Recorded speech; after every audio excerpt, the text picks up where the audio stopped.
it's a little bit delayed with the games, but I think all the players are all settled in. It's always a fun time in an online tournament to try and get everyone like past the frenzy of setting up. Everyone's like, are you casting my game? Are you casting my game? What are you doing? I don't even know. Oh, yeah.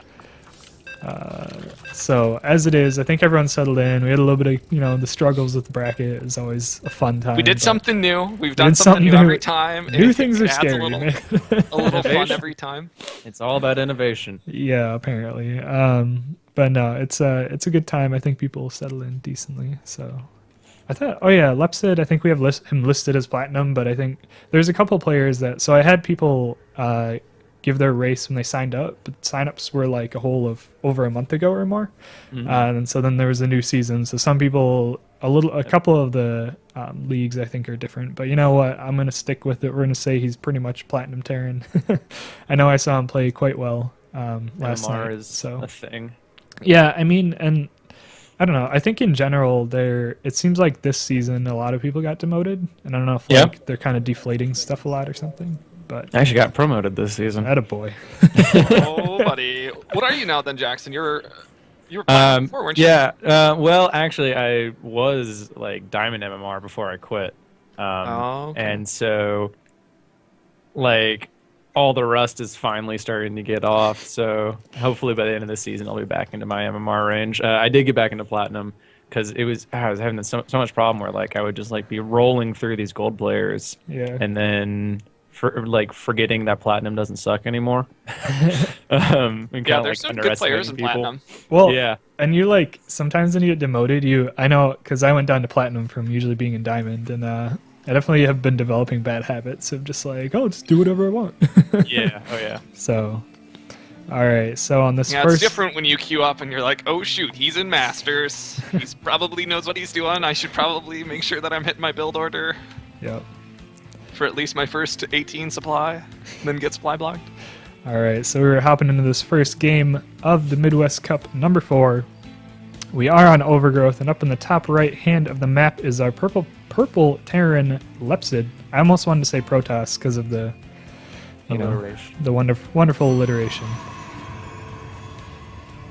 Well, that must mean that in the bottom left of Overgrowth is the orange Protoss from Illinois as well. Has a sweet beard. His name is Recksaw. Dude, it is a sweet beard, though. I think I touched it at some point. He was one of the co-commentators or whatever. He was one of the commentators at Shycraft. Cool. Had a good time, and I think he'll be joining us whenever he does eventually finish his tournament run. He'll probably be joining us for a little bit. Awesome. Sounds fun. I got really close to getting a beard at the end of the last semester, and by beard I mean like wispy scruff until my girlfriend told me to shave it. So I was close. I was like 15% there. Hey man, it's the thought that counts. Maybe, I don't know, not sure.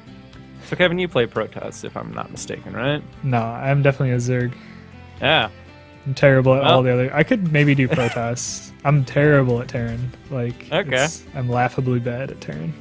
I'm also laughably bad against Terran. So, but as it is, Protoss PvT is kind of the matchup that whenever I'm watching it, I'm like not entirely sure I mean, I know what's going on. I guess like you can see what things are happening, but I'm never too sure of the repercussions of some of the small decisions being made, but. It is an interesting matchup though, because I feel like both of the races are they have the ability to say, okay, I'm going to make my opponent feel uncomfortable or something, or kind of force my decision upon them, and they'll have to react instead of the other way around. Whereas I play Zerg, and so it's a little bit more of okay, I guess.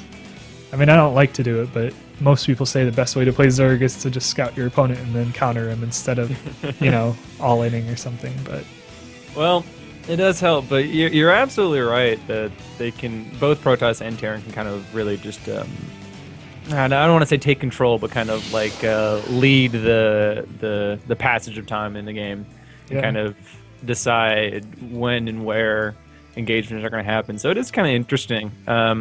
Especially with the no gas opening from Lepsid, really looking for an economy, really looking to just kind of hold back for a little while. It's not going to get aggressive really anytime soon. It's not going to be stim for a while, not going to be combat shield, not even really going to be all that many marauders for a while. And, as I'm saying that, there's a proxy Stargate. Yep. Over the third base of what would be Lepsid's. So yeah, so when there was actually a moment when Recksaw was starting to build a stalker, and I think he was going for a little bit of a fake out with he cancels the stalker partway through, maybe going for a little bit of play on making his opponent feel safe, but in fact he is not. But we will see if Lepsid actually catches on to that. I think we saw Lepsid notice. He definitely saw the gateway when it was no longer building.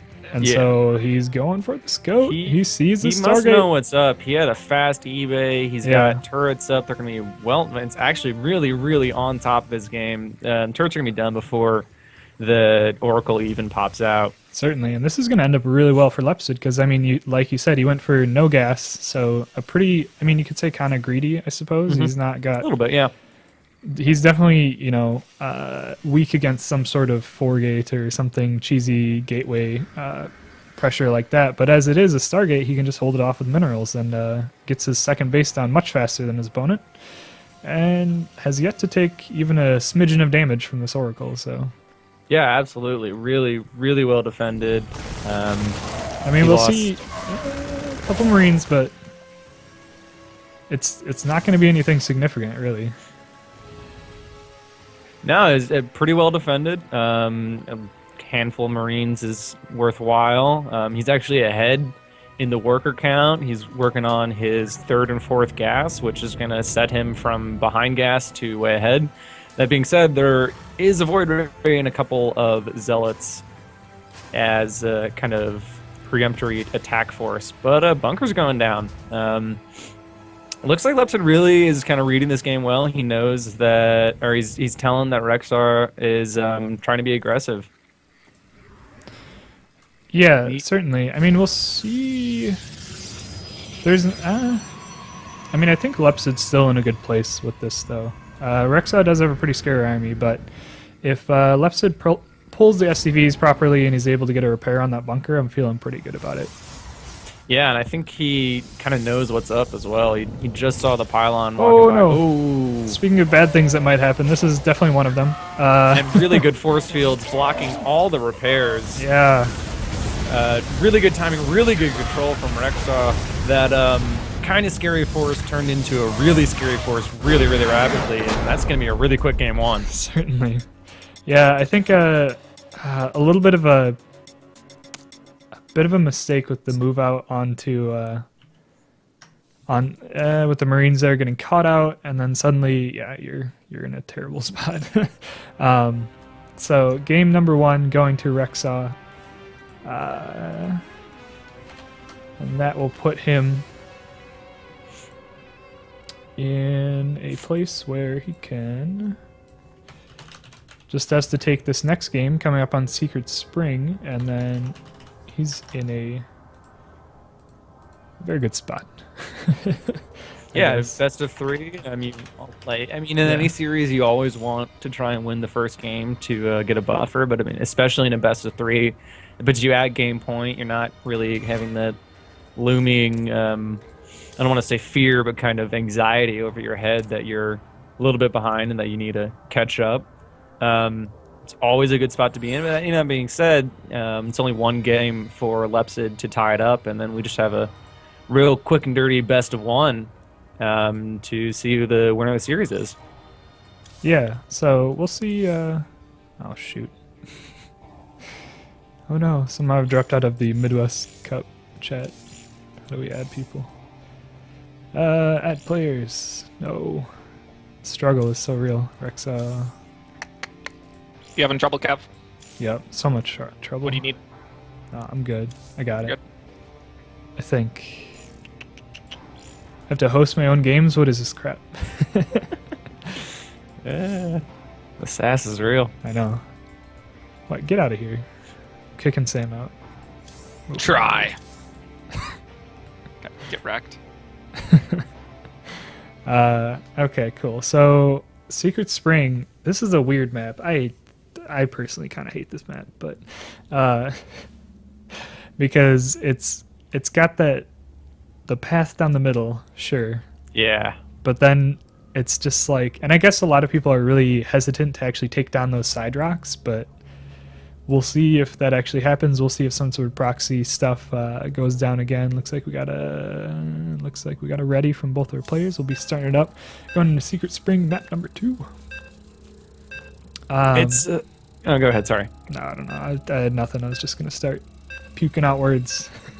Well, I was just gonna say it's a pretty good drop map. It's kind of hard to get vision, even with a really nice like overlord creep spread. Obviously, neither of these players can do that, but even with a really good spread, you need to be pretty on top of the vision in this game. And you know, if Lepsid is able to kind of comfortably get to that 2.5, 3 base setting and just kind of drop all day long, it's kind of hard to predict where they're coming from, and it's really, really hard to just kind of be on top of it. And you know, if you can get to that point, I think you can really kind of like bottleneck Recksaw into a really uncomfortable two or so base all in, maybe that he doesn't want to do. Is it really a good thing to make a Protoss 2 base all in though? I don't know. It's like, well, I mean, if you have enough boys to pull, probably. Maybe. We will see. There could be this map. I mean, there's a lot of openness in the main bases actually too, and so it's kind of one of those. A fast expand is easy, so I guess I'll proxy, yeah, right? You can get lulled into yeah, in too much safety or too much aggression pretty easily on this map. Yeah. So our winner from game 1, the orange Protoss. Can he make it a quick 2-0? It is Recksaw. Yes, he might be able to. I don't know where I was going with that sentence. In the bottom-ish left of Secret Spring, the red Terran, who is down 1, he just needs one more to tie this series up and go into a match point game 3. His name is Lepsid. Dude, how do you feel about Lepsid's that icon for that clan? Formless Gaming or something? That's so cool. It's like a fish. Oh, yeah. It's or something. Like a fish jumping out of water hydra. It's awesome. I'm so pretty jealous. Legit. I should make one of my face. Just like big smiling mug. Oh, that'd be cool. So nope, this not conceited at all. We've got a bold probe down here. Yeah, it was actually a really, really fast scout. Yeah. Gateway hasn't even gone down yet. Gas hasn't even gone down yet. He might be kind of afraid of some really early aggression, really early gas from Lepsid. I think he I mean, it looks like Recksaw wants to Nexus first, and so I guess the quick scout lets him know whether or not he can actually do that. So yeah, seeing just a barracks in the main base of Lepsid, he decides, all right, I can definitely take a Nexus first and be safe with this. So it's a greedy build, and you know, and that's what I was saying earlier about these maps. You can get kind of lulled into a false sense of security or aggression. Certainly. And you know, it's obviously way too early to tell that. And also, you are absolutely right. One barracks, no gas. Lepsid went for that gasless expand last game anyway. Looks like he's actually going for it again this game. So if you can get that kind of read off, you can be quite a bit more aggressively defensive, I guess, as it were, economically greedy.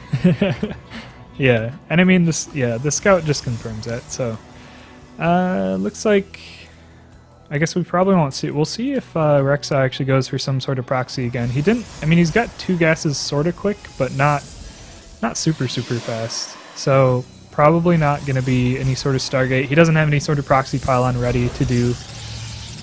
He still could venture out and proxy something, but he might decide, all right, game 1, I got that one in the bag. I'll just kind of hang out and play the game, have a little bit of fun. Yeah, sure. You know, being kind of cheesy and aggressive in the first game is also never necessarily a bad decision either, because like I was saying, you always want to get that kind of first game up. And then, as you can see, Lepsid's going for really fast E-bait again. with no gas, so it's going to be a minute or two before he can really start getting upgrades. So he's a little bit cautious and worried that there's another Stargate coming, and maybe that's just time that Recksaw is buying himself just from his kind of build order. Sure. It might be Lepsid might have the syndrome of, oh man, okay, I lost to this one thing last game. I'm certainly not going to lose to that this game. So he and obviously this map would be far better to defend against that sort of push. The ramp up front is certainly better than Overgrowth as far as defending your I guess it's the main, but defending your main and natural on Secret Springs. Quite a big probe lead this early on, and that's mainly to do with the fast expansion. Yep. Let me check the income. Not a huge income deficit. The power of mules is pretty intense. Yeah, I mean, the gas income is certainly significant, though. So. Yeah. The gases for Lepsid only just went down. It's going to be a couple moments before he really starts kind of vamping up his production, starts getting upgrades, stim, all that fun stuff. Our SCVs are under attack. And I think I might have misseen it, but it looked like Recksaw canceled what he was building in the Robobay. It might have just finished warping in, though. I'm not sure. The robotics bay?